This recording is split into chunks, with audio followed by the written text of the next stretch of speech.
So we know that an engine draws in air and fuel using the vacuum that's generated from the piston traveling down during the intake stroke. But how do we regulate it? Well, the answer to that is the throttle body. Now it acts as a gate, restricting the amount of air going in. Now this is what your accelerator pedal controls. Keep in mind, that particular concept is only for petrol powered cars. Diesels work a little bit different. The throttle body sits on the intake plenum. The plenum then attaches to the intake manifold. The whole assembly attaches to the cylinder head itself. Now as for fuel, there is a rail which supplies pressurized fuel from your fuel tank to the manifold directly.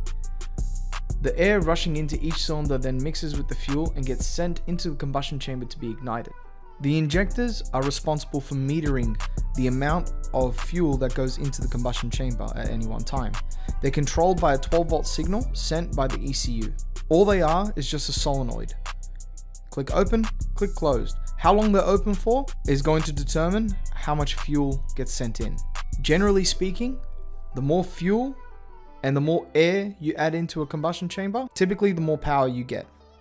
However, there is a limit to what an engine can take before breaking or failing, but also everything in an engine has a certain timing put to it. I'll explain that a bit more in an upcoming video. For now, I hope you learned something. If you have any questions, please let me know in the comments, and remember, knowledge is horsepower.